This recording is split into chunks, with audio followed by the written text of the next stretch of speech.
since we had a very long meeting earlier. So today we've got a number of things to talk about. We're going to be talking about intros in Suno. We're going to be talking about how to make your music real and unique.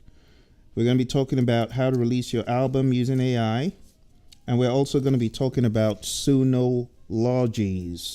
Sunologies are pretty much my AI framework mindset when you're getting into the world of AI. So I think the first thing we should do is jump straight into those.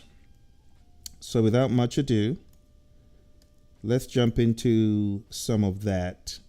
So shifting gears here. All right. So let's see who is on the call, if any. I don't see any questions. It doesn't seem as though anyone is chatting in just yet, but I understand in the United States, it's probably for many people kind of late. So let's jump into the Sunologies, and then we'll go into intros and some other discussions as it is needed. Okay, so here we go. All right, so before we go too far with the Sunologies, let me explain what this philosophy is all about. This philosophy is really more about your state of mind when you go into any AI tool, Suno, Moises, wherever you're going. You know, there's a way that I think, and I wanted to share that with you to add some value to your process. So this is my blueprint, pretty much. Think of this as being your coach, guiding you on how to navigate this world of AI. I've spent hundreds and thousands of hours on tracks in Suno, and I've developed this philosophy that I want to share with you. If you're serious about using Suno as more than a toy, and if you want to create something solid, well, these are the principles that have helped me. Number one, you got to think of credits as studio time, because when you don't think of credits as studio time, you are rushing through stuff and trying to get it done one and done, and that's just not it. You need a lot of iterations as you work in Suno. Every song in Suno is going to cost you some credits, roughly 5 credits per track. On the base plan, you get about 2,000 credits. If you are on the Pro plan or Premiere, whatever they call it, you get more. But if you do the math, compare it to studios, $25 to $80 an hour for an entry-level studio, or Pro Studio up to $300 an hour. And when you think of what you're getting, compared to places like the Salt Mine that are even thousands per session, I don't think it's really bad what Suno is offering, even at the higher price of $18 a month. You know, so instead of asking the question, should I spend credits on this idea, you should be asking, would I pay $100 for this same shot at a track in the real world? Because I've spent a lot of money, my friends, a lot of money in studios. And what I've realized is it's worth it at the end of the day when you're satisfied. But if you're cutting corners on credits, you're going to come out with subpar work if credits are the only thing on your mind. So be willing to do that, okay? For me, the answer is just so clear. Suno isn't just affordable, it's a once-in-a-generation shift that people will be ready to, even in the past, kill for. The other thing that I espouse in this world is you are a hybrid, right? Suno is not a magic genie in the bottle. There's a misconception that, oh, well, Suno is going to do everything for me, and there's only very little that I need to do. I beg to differ in that respect, because I look at it as a potluck. When you come for a potluck, everyone is bringing something. Someone is bringing the drinks, someone may be bringing some sort of seasoning, someone might be bringing something unusual to them. And in that same token, I want to challenge you to see what you have as being a unique item. You have something unique. Suno is great. Yes, I agree. But you've got something as well. You got something greater. You got your humanity, and your humanity is what should be driving your choices and your decisions as you use Suno. So whenever you go in, I want you to have this principle in mind, this potluck principle. Think about it like you're cooking in Suno. You're cooking beats, you're cooking vocals, you're cooking something. So it's a potluck mindset. Suno's bringing its brilliance. So Suno is lending me the pot and the kitchen, state-of-the-art kitchen, gourmet chef, but you got to bring something. So I see Suno as a collaborator, right? And in a potluck, everyone is bringing something. We're not just there to eat. We're there to eat and share. It's a sharing, so we got to share. So just keep that in mind. So if you bring something really basic, you get something basic, right? But if you bring like a world experience that you've gone through, maybe it's a life or death situation you went through, just bringing that humanity, that empathy, that's something. Now on top of that, if you bring melody and harmony and rhythm, wow, you know what Suno's going to do to that? Suno is going to multiply it. I often say Suno is a multiplier. It's a multiplier of the greatness or the absence thereof, because if you bring zero, Suno is just going to be average. I hear a lot of average songs, a lot of average stuff done with Suno, and it's average because everybody else is doing it. Everybody else is doing exactly the same thing. So when you hear it, it doesn't strike you. You get what I'm saying? People are not doing the hard work of doing remixes outside in other doors. They're not doing the heavy lifting of doing a mastering of that track and staying in there for minutes and hours sometimes. There's tracks I've had to like reiterate and reiterate and reiterate until Suno suddenly wakes up. Like last night, I was so fed up with Suno. In fact, I could play you the subpar track. It was just so, I'm like, what's going on? But I didn't stop there. I woke up this morning and started again, and I got something unique. So melody, harmony, a lot of the tracks you heard me play, the funk tracks, I just wrote those on the fly on my phone, but I had trouble just some hours before that. See, so bring something unique. Suno will be a multiplier. If you sing and play into your audio prompt, it's like giving Suno premium ingredients. And it's almost as though it just goes bonkers and excited. And I can only speak for myself. What I have achieved, what I have achieved from vocal and audio prompts is mind-blowing. I got to show you this because a picture is worth 1,000 words, right? So let me go into Suno. I want to show you my thought process because it's easy to talk, but examples are what really could get you buzzing. So let me show you this. Take a look over here. I want to show you in my work stream, in my library. Oh, let's just go to create. Let's go to create. Okay. So in create, you got all these workspaces. So look at all my workspaces. You see my workspaces? I have all sorts of workspaces. And if you keep going, you see that I have a vocal prompt folder. And in here, I have some of the craziest prompts that I have fed to Suno. Crazy prompts. I couldn't even play these for anyone. It's my secret sauce.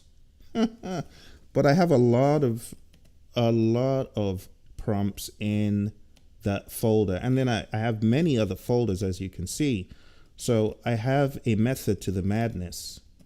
As you can see, many different folders. And it's to keep the work organized, but I have one for my special vocal prompts. And throughout the other folders, I have many other. So if I just do, for example, a search, because you know it always names it recording. So if I just type in recording, let's go to library this time. If you go to library to look for a track called recording, and you count how many tracks are here, a lot of tracks. And this probably isn't even all of them. There's probably a lot more. There's probably tons more. I would just need to find them. But let's see. Maybe I have these filters. These filters are probably hiding some, but all of that to encourage you to don't just do the average. Go beyond the average prompt. The average prompt is just going to be your lyrics, and then maybe if you go to the philc.net, maybe you'll get some additional things there, but don't stop there. Don't expect steak if you only brought ketchup, right? The third point is iteration. That's your quality control over and over again. And you got to be very resolute in deleting stuff. If a track is not hitting me, it's going like in seconds, and I don't care. It just has to go to the trash. No hesitation. If it's not lyrically right, if I hear a tiny little hallucination, or if the vibe is off, it's going into the trash. And that's how I do my quality control. It's about curating the best from Suno. So don't let the sloppy stuff, just slide by. The other thing that I found to work for me is the lyrics, how I write. Sometimes I may just be right inside Suno and I just start putting down my ideas. Now, this is an aspect that those who are not learned will argue with. I have people thinking, you shouldn't be in Suno. You shouldn't be in Suno. No, you should first of all do it in a studio or write. And honestly, that's okay if that's what certain people want to do. I'm just sharing what I do. You know why I do a lot in Suno? Like when I'm in Suno, it's not that I'm using Suno for its brilliance. I know it's brilliant, but I'm using Suno as my journal.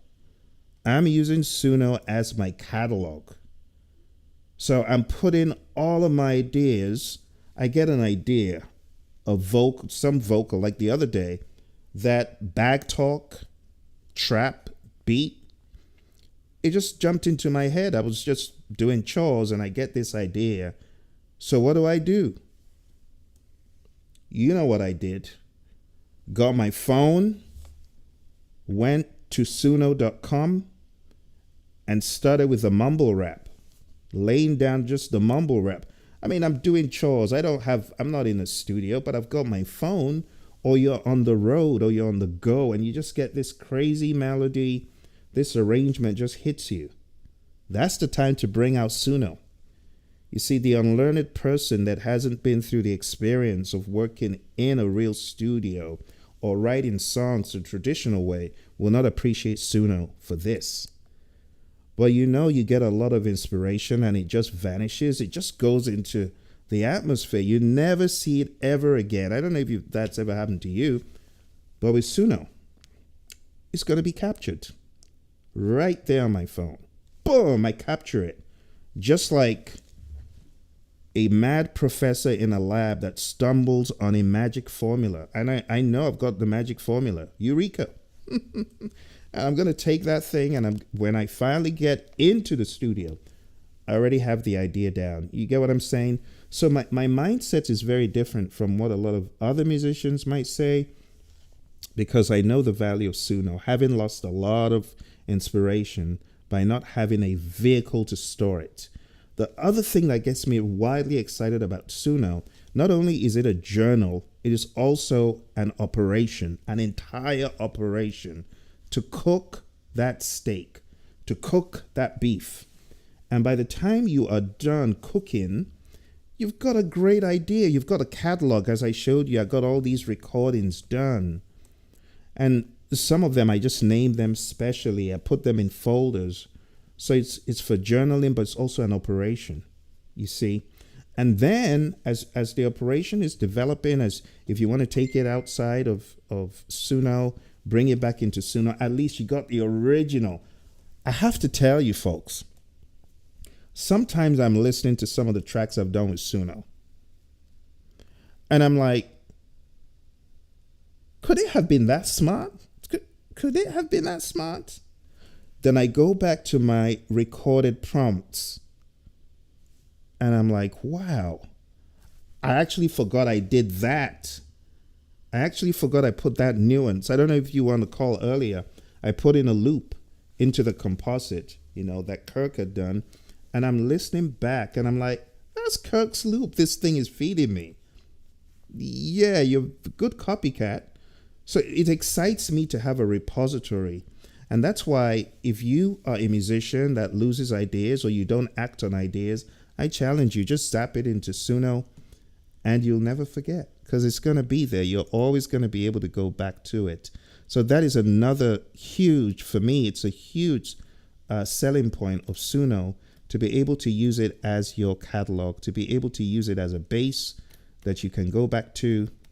And yeah, you'll never be lost. You'll never be at sea with your ideas. Your ideas will always have a home. All right, let's see what else we got here. Talked about QC. All right, so my lyrics, yes. So again, something else I do in Suno is I write in very pedestrian language. What I mean by that is just like a simpleton, just like a few words. Even someone in 6th grade can write them. But you know what I notice? Suno finds it easy to deal with, and other people do not forget, because the lyrics are simple. I make the music difficult. I prompt all sorts of the craziest chords and arrangements. They're in my music, but the words, you got to keep it simple so it sticks, So while I use pedestrian language, I'm excited at what Suno does. Complexity can alienate people. A practical trick, I run my lyrics through my songwriting tool, which I've shown how to build here. And I use that to test my ideas, rhyme, and flow. And Suno handles that nuance better. Also, the audio slider is another tool that I highly recommend you use with intentionality.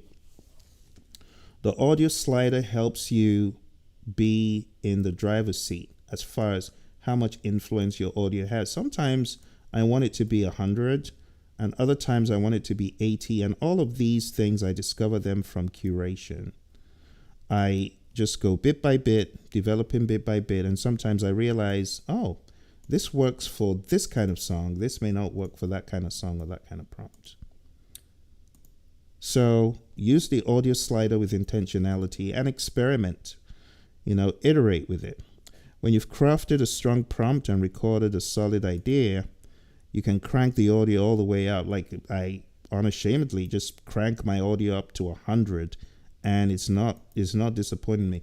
If you listen to the track I wrote on the recent album, maybe about a month ago, called Neo Grit, that was 100%. That was 100%, because the entire music was something I had conceived. I was hearing jazz, neo soul, and trap, and I was hearing it at a much higher level of harmonization.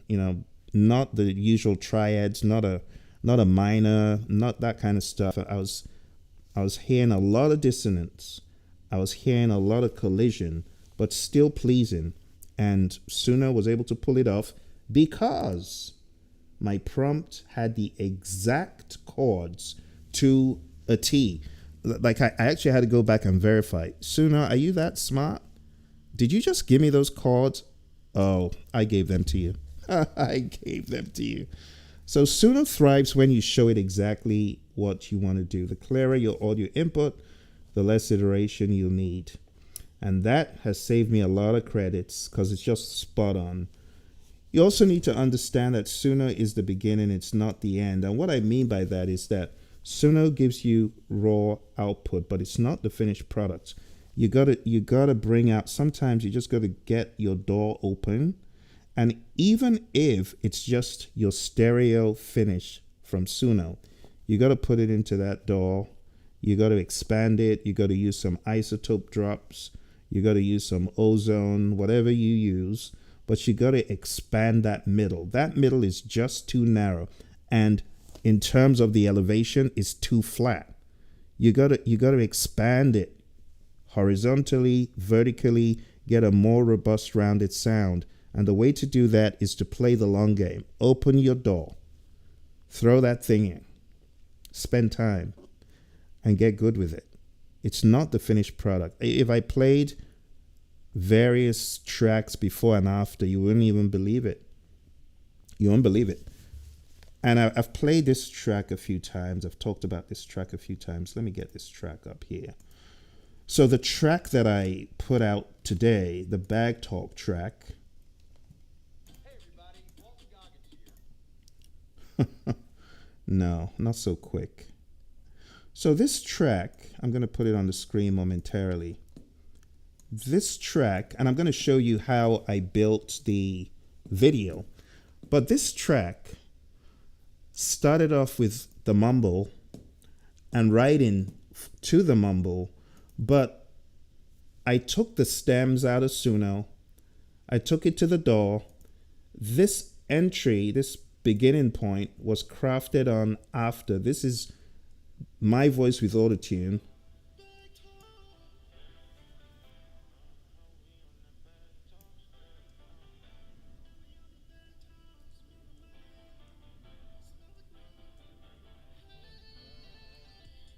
So just that first part, that was all done outside of Suno.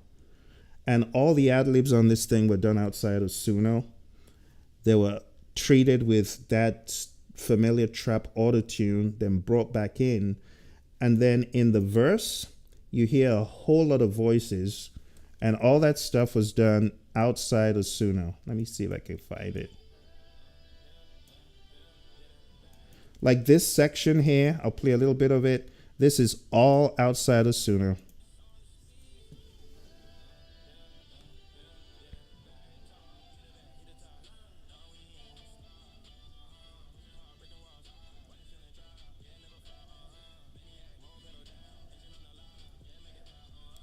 Okay, so it's actually not playing. I apologize. I might have had my desktop volume down. So let me do that again. 1 second. Let me bring it up on the screen. Bear with me. Okay, here we go. So this section of the song has, if you listen through your headset, you can listen later, but you're going to hear a bunch of voices on the left and a bunch of voices on the right. All this was done outside of Suno. Here we go.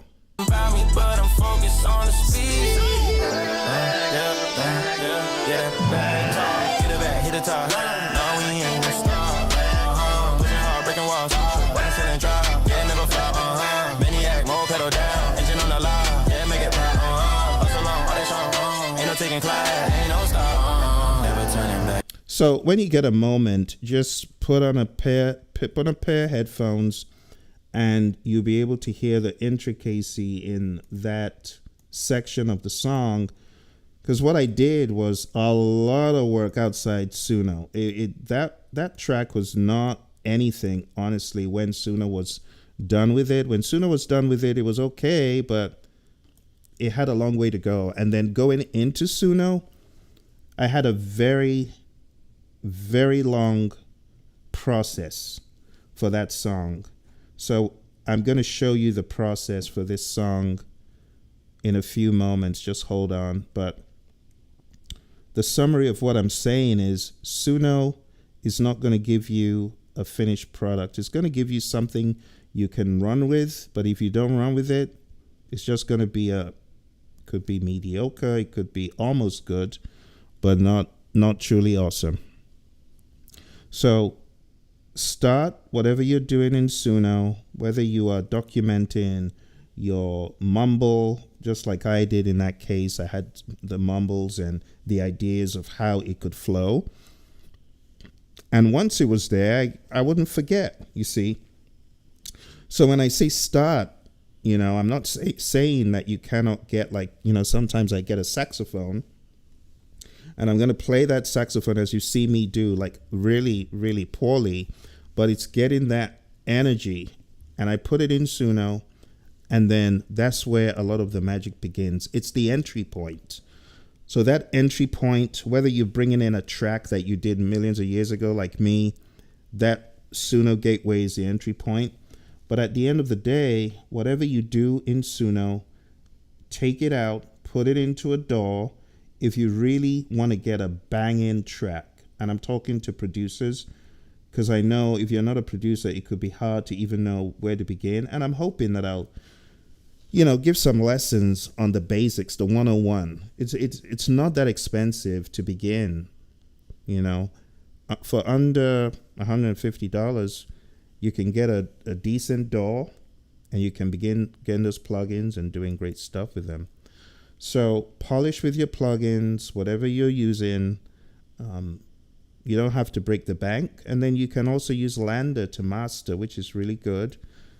Re-import if you need to. And then just loop back to Suno, because sometimes doing retakes is the best thing. For the final QC, trim, tighten the intros and the outros, clean up the transitions. I use Nero to do that. And that's pretty much it. You go back and forth. So remember, you're building a song. It's not a demo. Finally, balance and mindset. Suno is all about balance, right? So be playful enough to experiment. Be disciplined enough to curate. Just be ruthless with your curation. Take no prisoners. If it's pathetic, it's pathetic.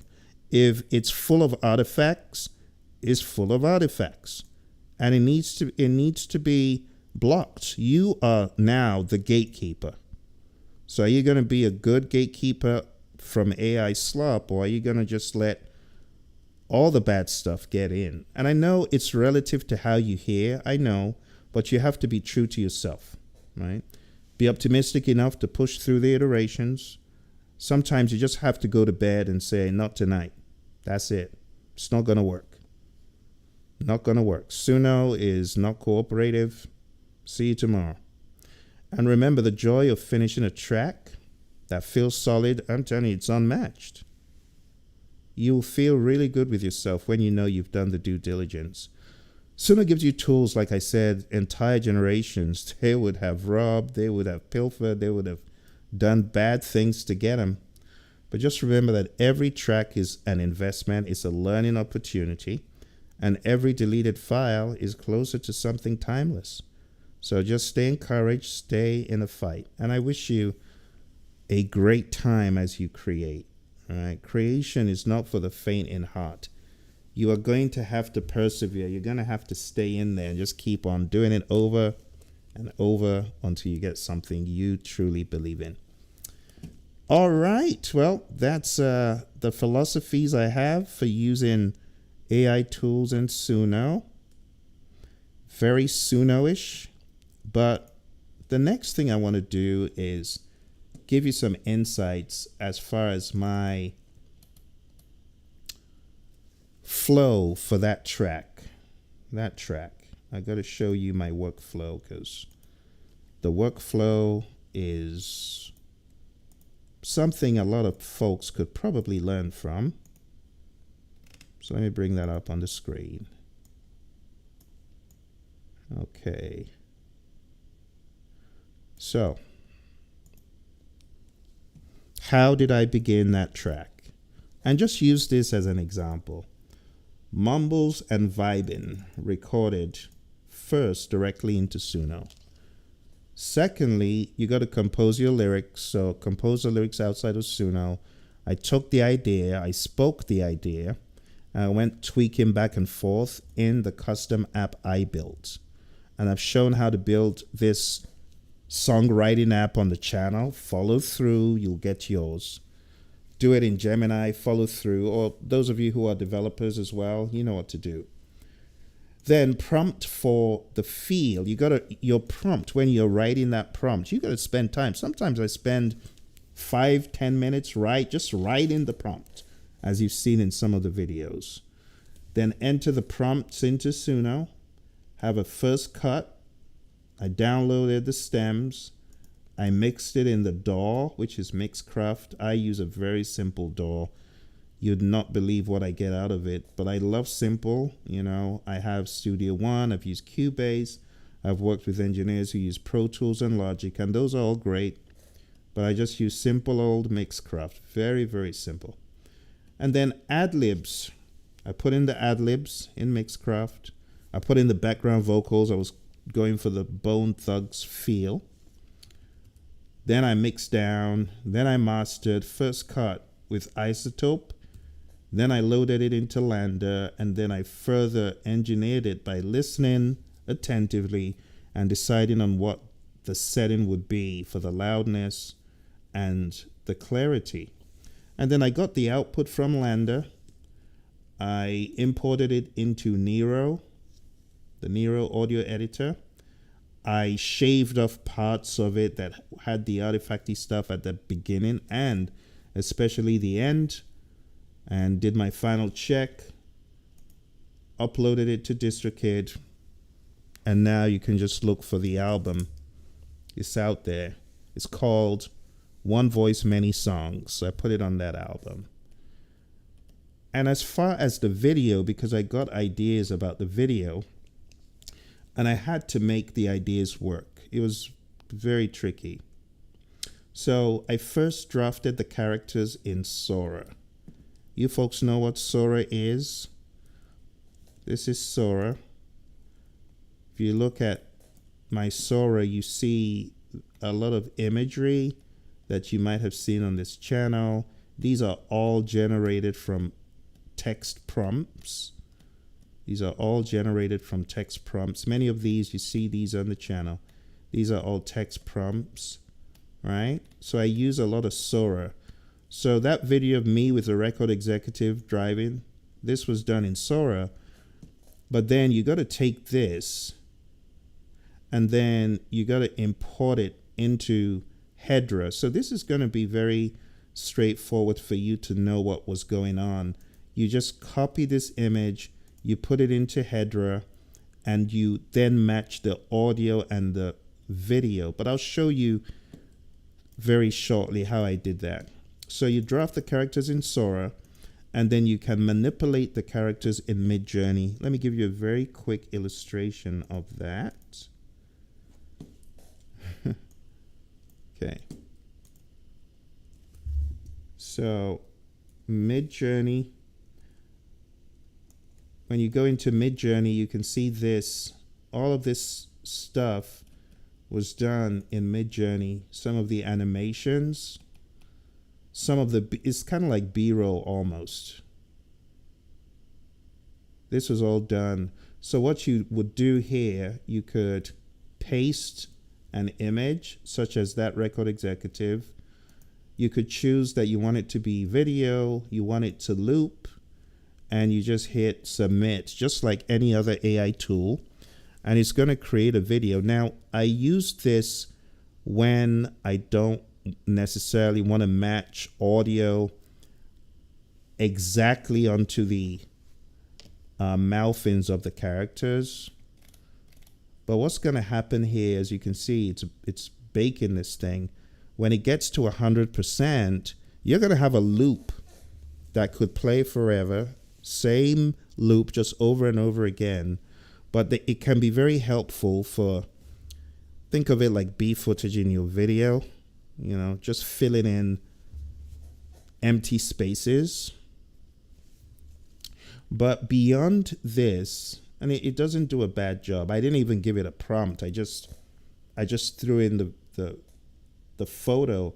I should have probably given a better prompt. But even without a better prompt, its AI can kind of guess, oh, this guy wants to do something with the person driving and the album, since I'm pointing to it. And it shows you this is 92% done. And when it's fully done, you have a loop like this. You see, it's just looping over and over again.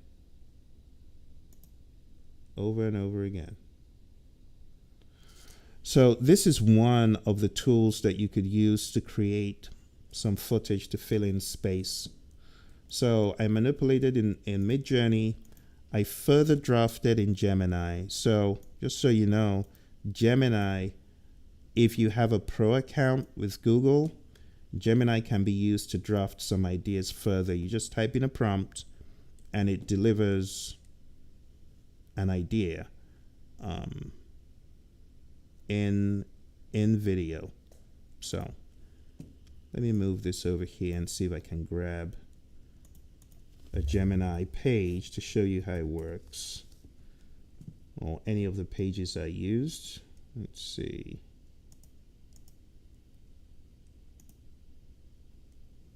Okay. Maybe this. Okay. So this right here, this is Gemini, and I gave it a prompt, and this is what it gave me in return. This. Yo, windows down, top back, cruising through the sunshine state. We ain't got no worries, living life at our own pace. But again, I'm not using the audio from it, I'm just using the video, but it does help. The more shots you have, the more options, you know, for you filling in all those empty spaces, so that it always looks new, because you want to grab the attention of the viewer, so that every clip, every few seconds, it changes to something different. So you could stack up like that. Another really cool tool to use is NanoBanana. I don't know if you've done anything in NanoBanana. Let me show it to you. So NanoBanana was released a few weeks back. This is what it looks like. So I could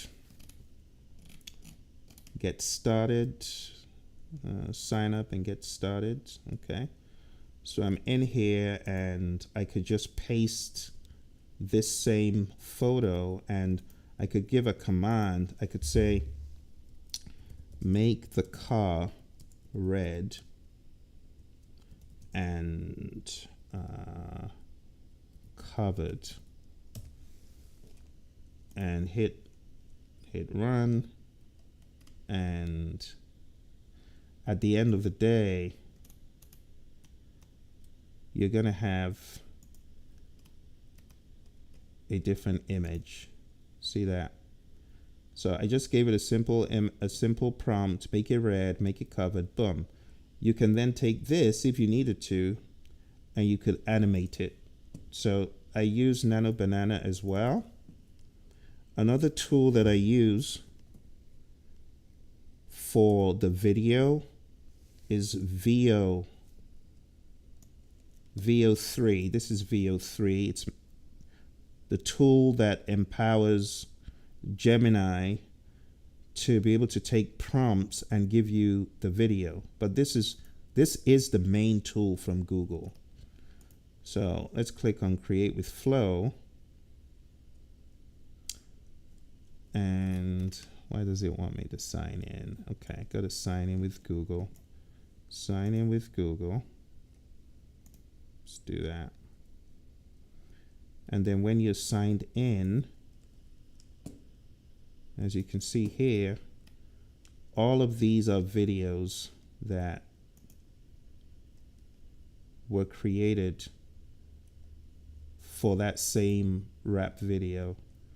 You can see that they got all different nuances. Some of them have got the quirky AI behaviors, which you might have to cut off, like the windshield just appearing suddenly out of nowhere, stuff like that. This was also created in VO. But again, this wasn't done for the audio capabilities. I just wanted to get enough footage to make everything seem engaging and not dull, not seeing the same thing over and over again. Now, when you're done with these first 5, the next thing you're going to do is go into the boss. You're going to go into the boss tool. And the boss tool is called Hedra. Hedra. Hedra. So let me show you what Hedra looks like. This is Hedra right here. And in Hedra, you spend your credits on matching audio to video or audio to static picture for it to generate a moving one. And you can do all sorts of things. So video, you could generate an image.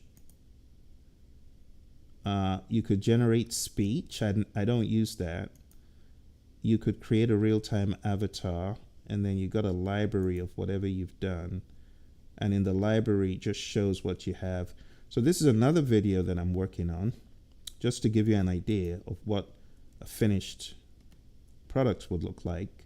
So I fed it a static image and the audio, and this is what it gave me back. Let me see if I can play this. Oh, it's a bit loud. Okay, let me turn it down a little bit. Is there volume control here? There is. Okay, let's lower the volume. Okay. Screams for faster, louder, more renowned. I choose the mellow path. I take a different vow. A symphony of stillness, a melody serene, where every breath is rhythm, every thought is pristine. Let the sax sing soft, a lullaby for the mind, leaving all the friends. So again, going into Hedra is a long game. You got to be ready to have many different cuts. But when you are done with whatever you're doing in Hedra, you can get some pretty awesome results. I never really took Hedra seriously until I realized I needed to get better with my video creation, as opposed to it just being a static image or a moving image without a matching audio. So I decided I'd already gotten a subscription to Hedra, but never really used it. So I decided, okay, I have to use it. So let me show you an example.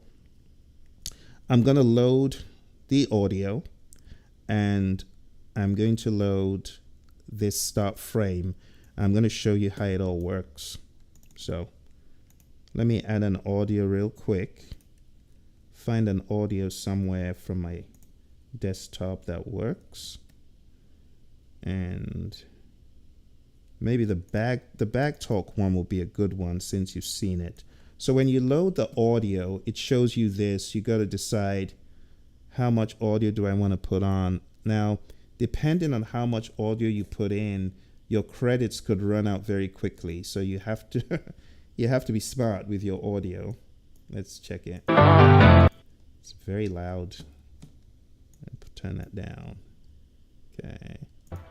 On the bag tall, smell the money, smell the green. Hey. Okay, so let me take just that piece. It's not even, the quality of the audio doesn't have to be that great, because that's not going to be your final audio. See, so let's hit add to video. So it uses this as a parking lot, and then you also need to add your image.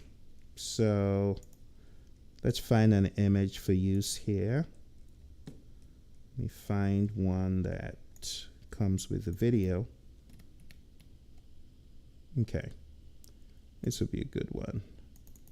So this was not in the original video, what I'm going to load here, but there you have the image I'm going to use. Let's make it bigger, so at least you got some idea. Oh, come back. You got some idea anyway. That's it. That's an image of me, and I'm just gonna say man driving down the freeway singing. And you just hit enter.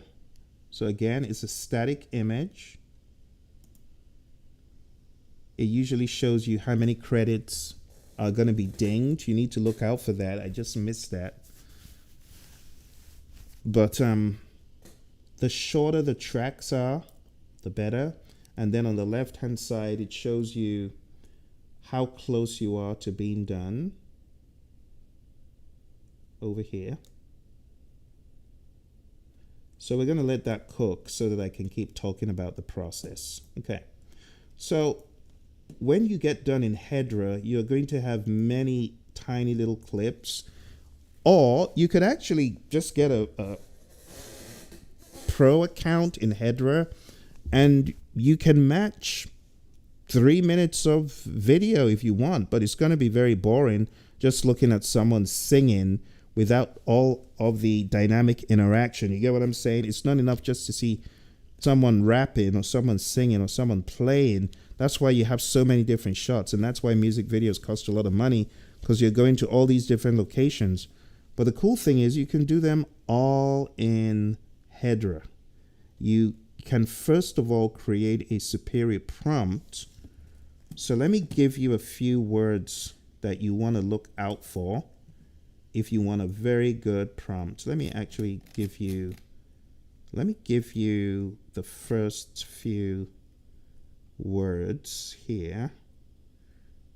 You got to put in things like this. Let me put this in the chat. Hold on. Okay.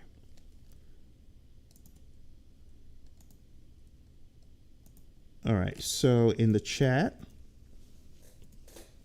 high definition cinematic still, ultra realistic DSLR 4K photography. So when you're creating the photo, just the photo, this is the kind of thing that gets you that 4K look, which is very important. Okay. All right, so when you get done in Hedra, let me show you what we were cooking in Hedra. I know it's a long process. I know. Okay. So this is what we just cooked in Hedra. And let's see.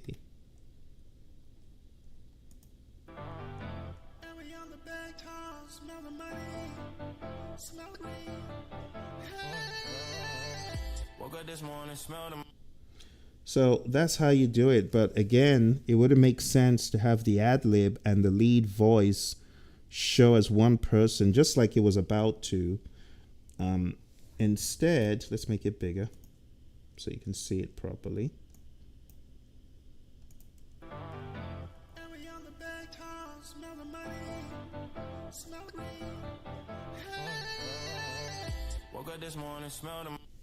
So if you're not quick to cut the audio, you end up wasting credits on stuff you didn't use. But the summary is you get all of this stuff from Hedra, and then the next step is to go into a timeline like this, ClipChamp. ClipChamp is free from Microsoft. If you've got a Microsoft account, you can use ClipChamp. So over here on the screen, that's ClipChamp, and that's the Backtalk timeline.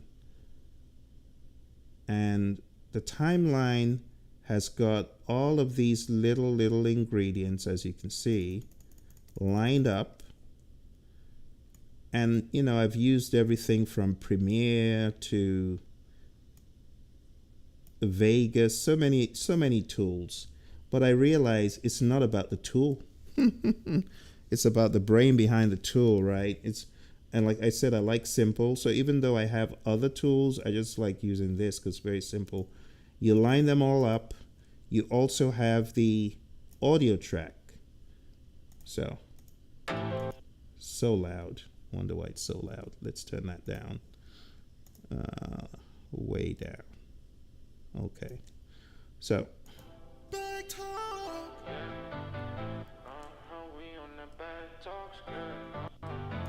So that's it. I know it may not interest a whole lot of folks, but I got a very good question about it, and I promised I was going to cover it in today's session. So that's how Hedra works. You got to match that timeline. You assemble multiple videos, and boom, you got your final. But it takes a lot of iterations, going back and forth, and all that great stuff. All right. So we've talked about the philosophies. We've talked about AI videos for your AI music. And now we've kind of implicitly talked about making it real, sound real. The way to make it sound real is to use real instruments. Let me give you a very quick demonstration, because a picture is worth 1,000 words, isn't it? So let me give you a very quick demonstration of this. Let's bring up good old Suno. Good old Suno. Okay. I'm going to show you, if you really want real sounding stuff, use real sounding prompts. Okay. Real sounding prompts. So let's do this. Let's make this smaller. Okay, just want to make sure you can actually see what's going on. Give me a second. Okay. So for real sounding music, as much as possible, use your voice wherever possible, and use real instruments. So this is... Uh-oh. Bear with me, I think.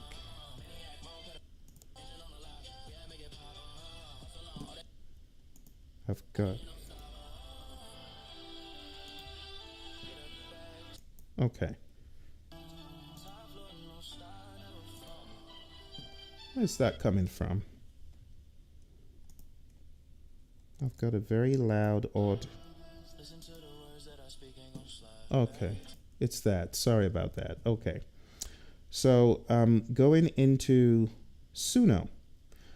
If you want your music to sound as realistic as possible, use real instruments like this.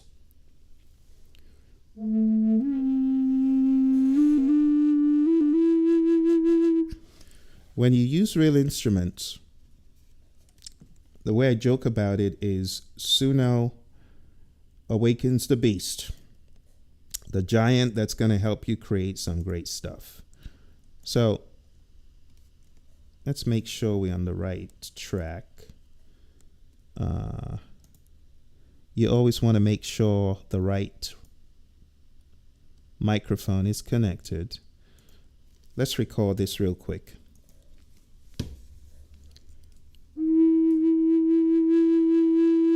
Not recording. Not recording. Not recording. Let me use a different microphone. Maybe I use this one. All right, let's try this. See if we get any.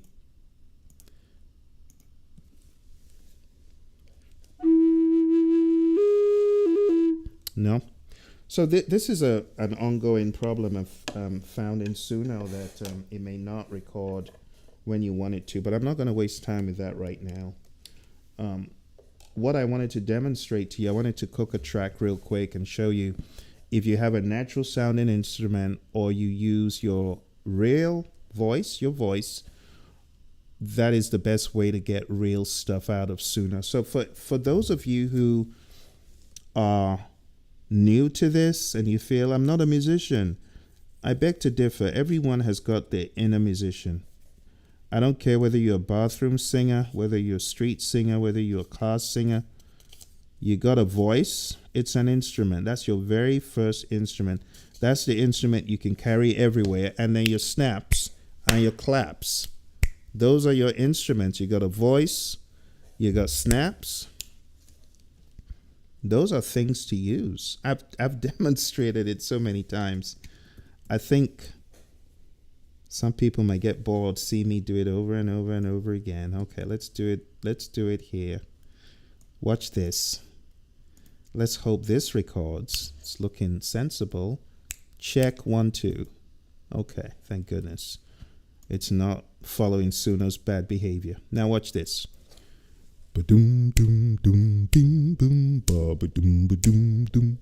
Ba-doom, ba-doom, ba-doom, boom, ba-doom, ba-doom, ba-doom, ba-doom, ba-doom, ba-doom, boom, ba-doom, doom. Ba-doom, ba-doom, doom, doom, ba-doom, doom, ba-doom, doom. Ba-doom, ba-doom, doom, doom, doom, ba-doom, doom, ba-doom, doom, doom, ba-doom, ba-doom, doom, doom, doom, doom, ba-doom, doom. It's just a simple sketch, but guess who the boss was? Me. I was in control. I didn't even use a keyboard. I just used my voice and snaps.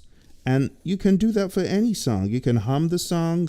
All I did right now was hum the bass line. I didn't even put anything overtly, melodic in it. I just used my voice. So let's get this loaded into Suno real quick. And I just called it voice example. And that's it right over there. Hit save, hit cover, hit continue. Suno's going to analyze it. And while it's analyzing it, let's see.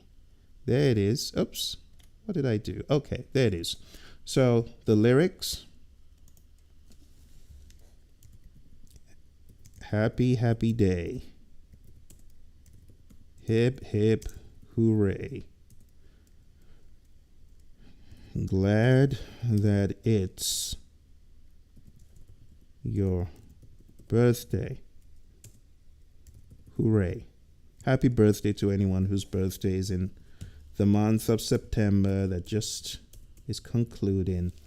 All right. So it's a silly little song. The style is going to be jazz, swing, big band. I want a crooner, baritone crooner. Okay. Baritone crooner. Male vocal, gravelly, and hoarse.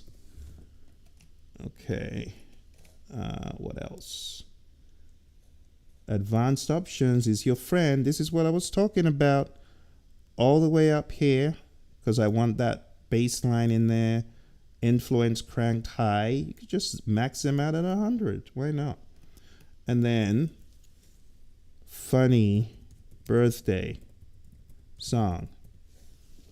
Now, if you wanted to go crazy with your prompts, I've shown you, go to my website, philc.net, Phil with 2 L's, right? philc.net. I used a very simple prompt, but if you wanted a more advanced prompt, you could either go to the 50 AI prompts I have for newbies. I have pretty much every genre listed. So you could look for something very, very simple.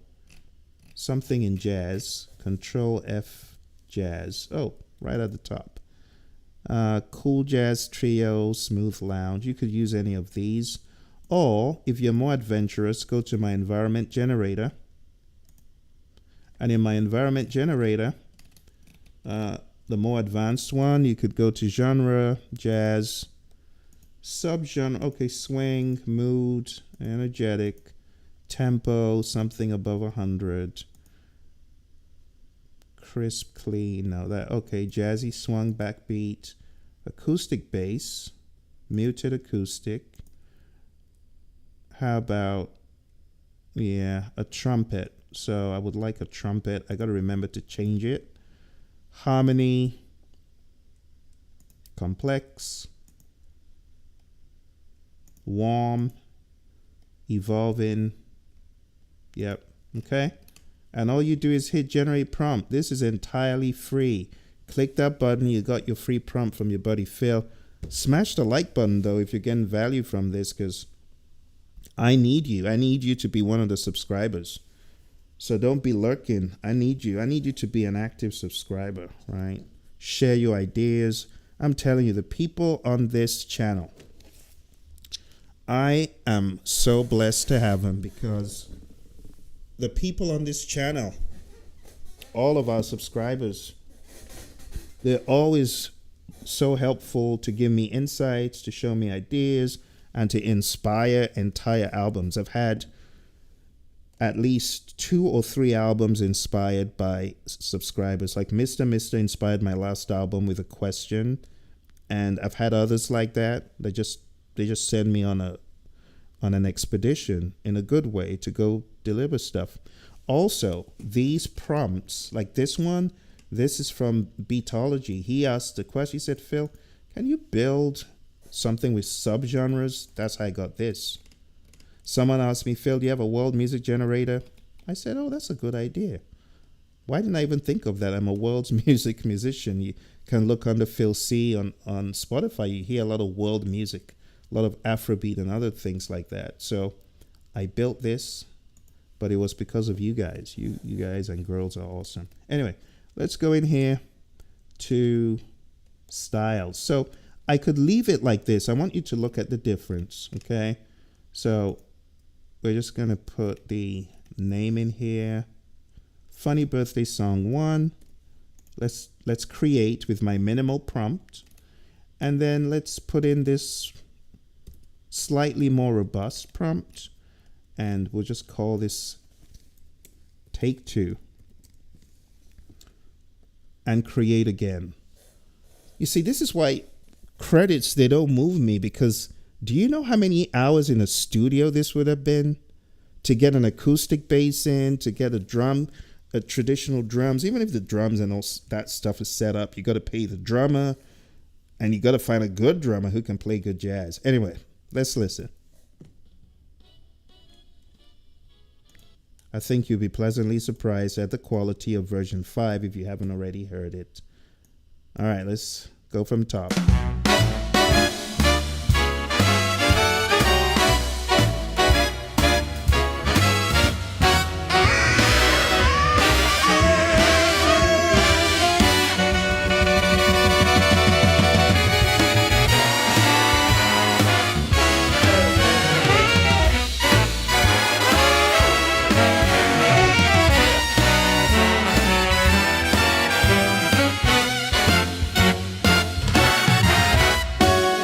Happy day, hip hip hooray. Glad that it's your birthday, hooray. Happy day, hip hip hooray. Glad that it's your birthday, hooray. Happy day, hip hip hooray. Glad that it's your birthday, hooray. Happy day, hip hip hooray. Glad that it's your birthday.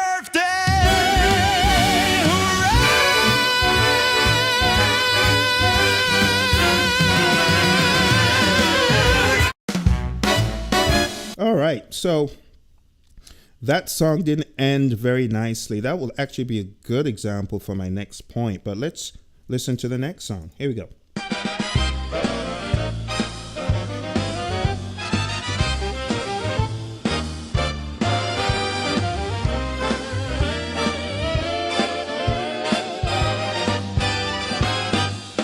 Happy day, hip hip hooray. Glad that it's your birthday, hooray.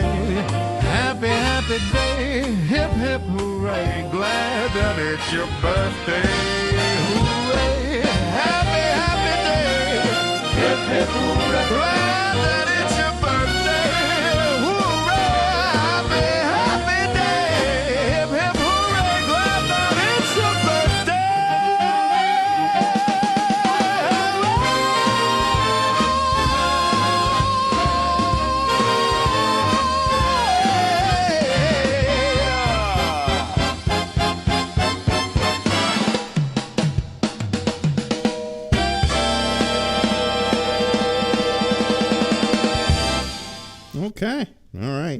Can't go wrong with swing. Now, let's play the more advanced prompt and see if it makes any difference. Here we go.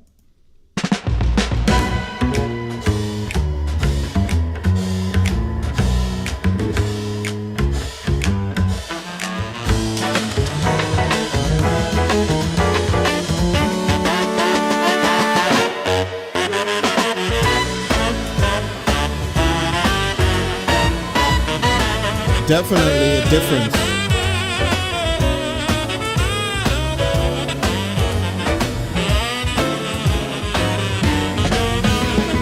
Happy, happy day, hip hip hooray.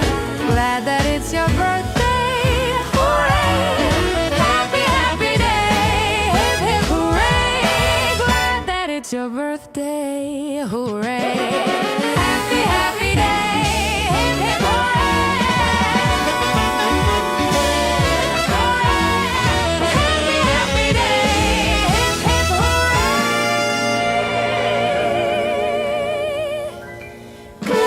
It's your birthday, hooray. Now, if you ask me, I'd say that one sounded better than the other two. Let's check this one out. Happy, happy day.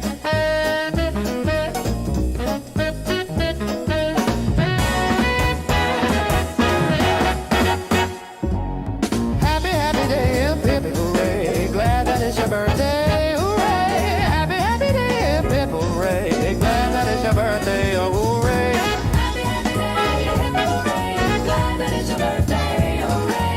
Happy, happy day, hip, hip, hooray. Glad that it's your birthday, hooray.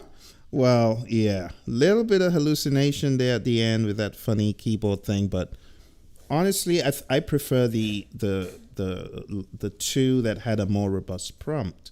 So all of that to answer the question, how can you make it sound more real and unique? And on top of all that you do here, like I said, you know, you got to remember my process. You got to do as many of these steps as possible. You got to cook that gumbo the right way, and at the end of the day, you are gonna love it. You are gonna find it delightfully delicious. Okay, so don't just bring ketchup. Bring more than ketchup. Get a good steak. Get some potatoes.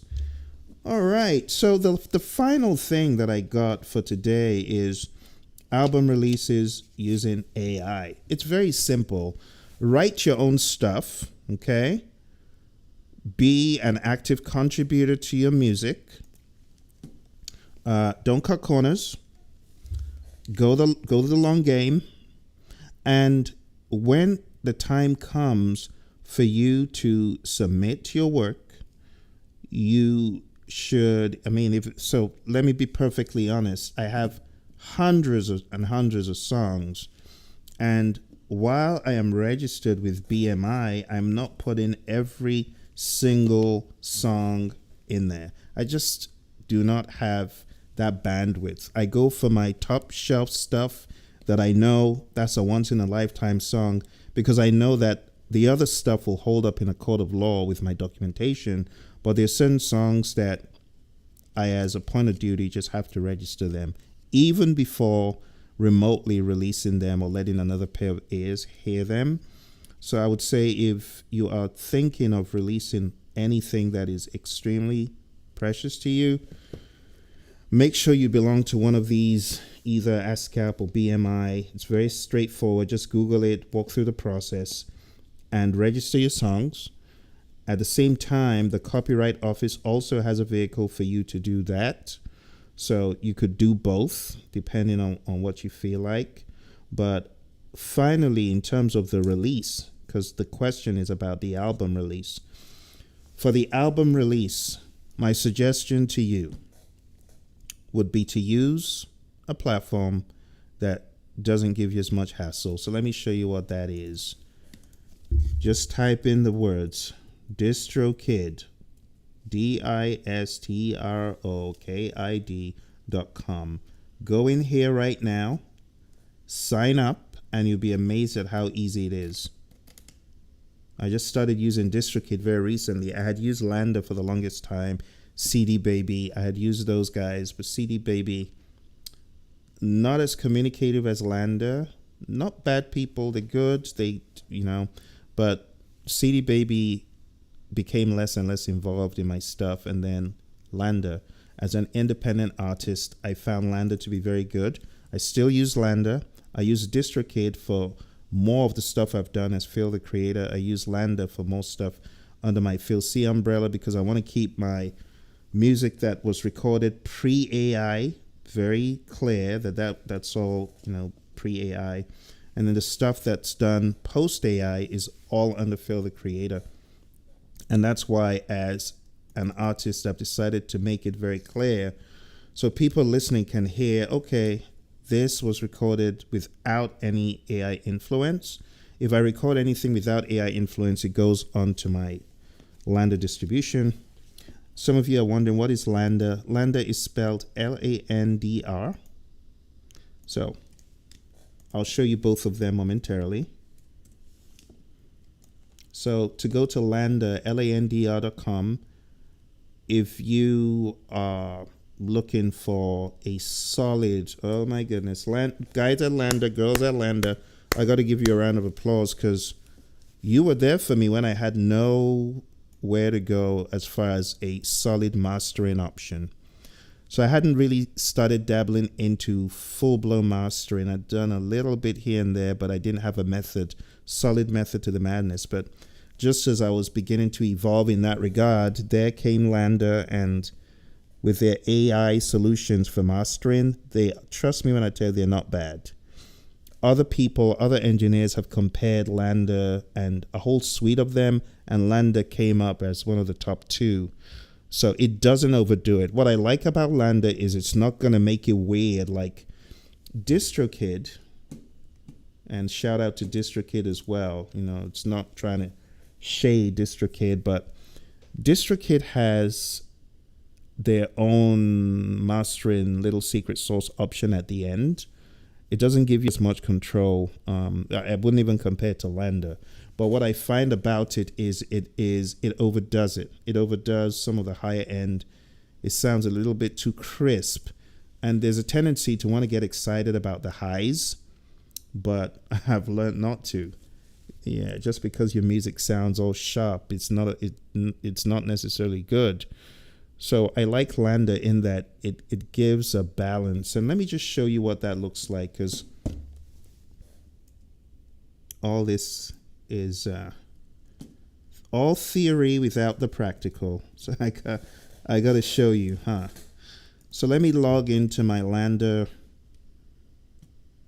account. This is my Lambda account. In Lambda, you want to go to mastering. Lambda has so many great things I could tell you about, but I just don't have the bandwidth to do that right now. But there we have lots of the stuff that I've mastered. So let's click on Bag Song. So this was the original I loaded in.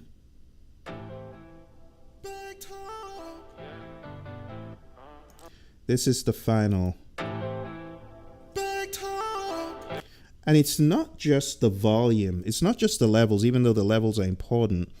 It is important to not just have the levels made commercially sound, but it's also important for, let me see if I can find an example. Will this do it? Yes, good. Okay.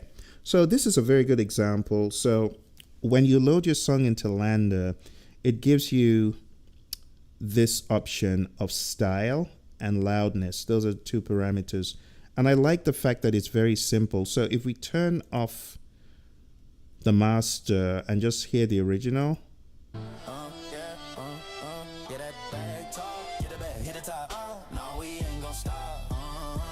Now with the master.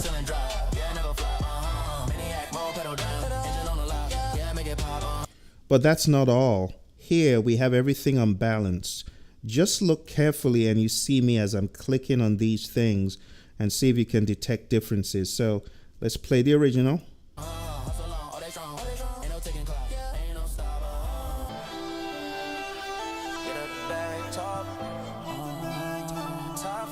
start, never fall. Man, yeah, pedal down.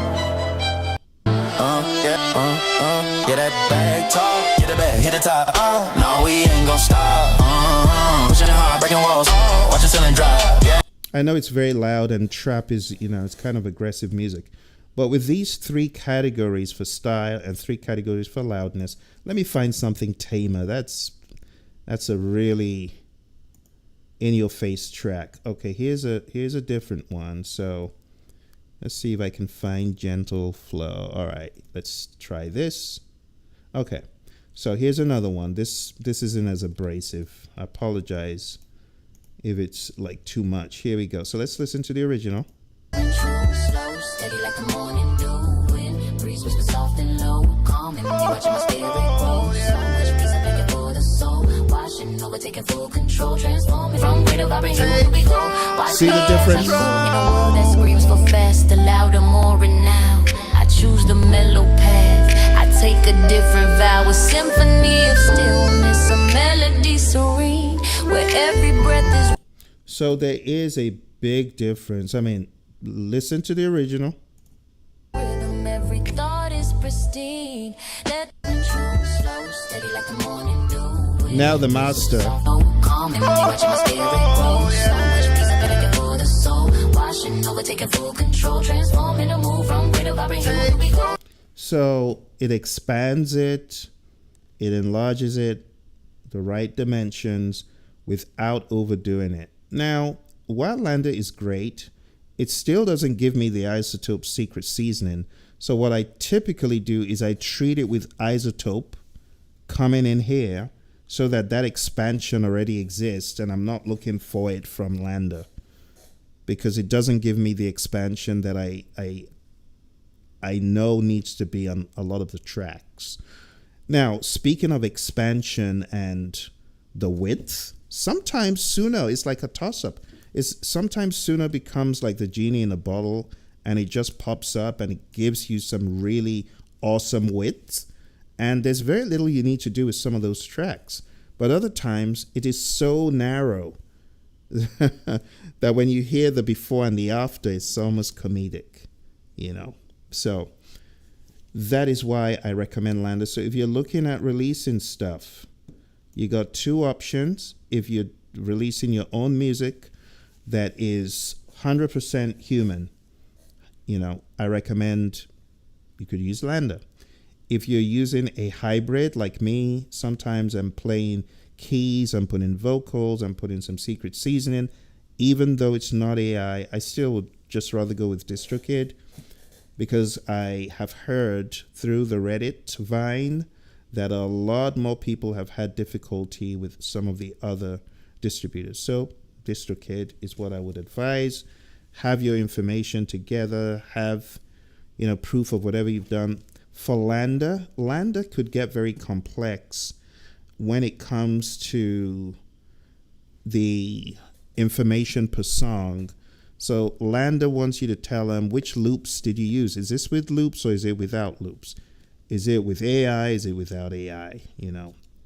And you gotta put all the information in there. And there was actually a track. It was a reggae track. This was far before a world of AI, and it just wouldn't accept it. It said, you gotta give us proof of this loop. And I said, well, this is directly from Mixcraft, and I had to look for receipts, for something that was free, because they were not just going to allow it to go without knowing, okay, if you say there's a loop in this thing, where is it from? So anyway, I'll get off my soapbox, but my friends, I appreciate you.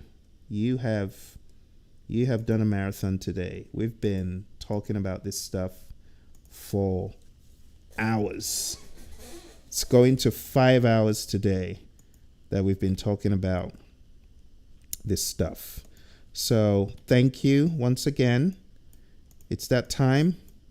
We are going to call it a day or a night or an evening.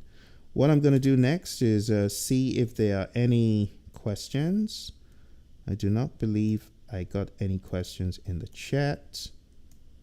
Let me go there real quick and see. once there's something I did forget. Yes, so I'm glad I went back in here to see. I did forget something. No questions. Okay, let's go ahead and end the Q&A. And the last thing that I wanted to show you is with regards to intros and outros. And I'm just trying to answer so many questions I've gotten this week in one swoop. So the question that I got was, Phil, how do I get a new intro for a song that I'm not happy with in Suno? And here's the answer. Let's put this on the screen. So let's come out of here. Let's go back to one of the songs we just did. Let's go to our library. There was a song we just did that didn't have a very good beginning. The beginning just seemed like an afterthought. Is it this one? Or this one? Or this? No. Happy day.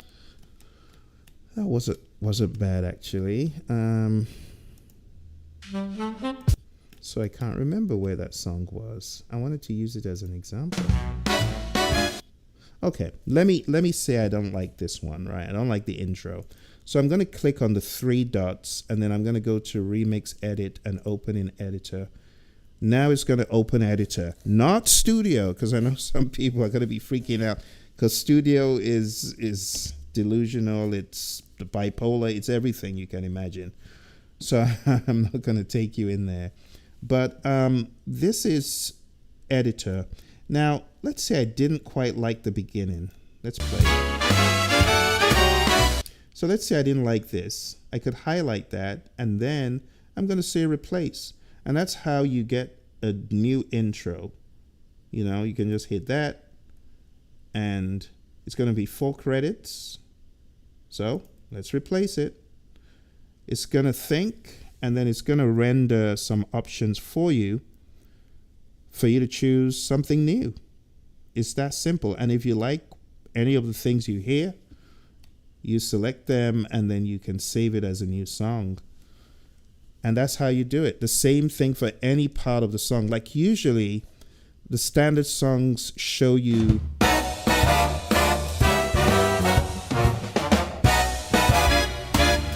okay, so that's something that it's replaced it with. Here's another one.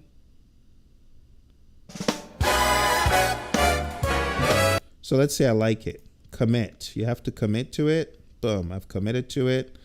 And then to the end of the song, maybe I don't like this last part. Let's play it. Yeah, so that was definitely not good. That cut off. So I'm going to hit replace. Hit replace again. And it'll give you options, and you just keep with a trial and error, iterating and reiterating until you find something that you are truly happy with. So let's check this out. It's cooking. All right, let's listen to a couple of them. So that's one option.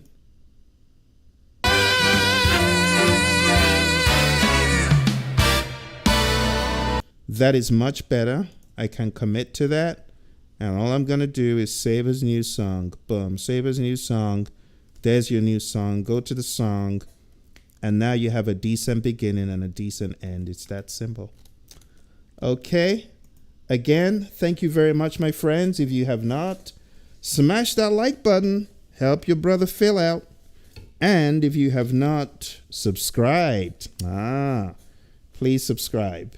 Because it helps the algorithm, it helps the channel, and it helps people who are kind of looking for that connection. That's the whole idea, the reason why I started this channel, because I actually have another channel with over 10, going to 10,000, 9,600 or so subscribers.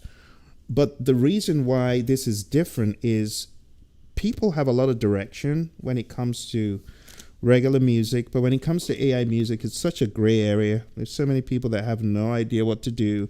They need that connection, you know, and hearing from each other it makes us feel validated that, okay, we are on the right path, we are doing the right thing.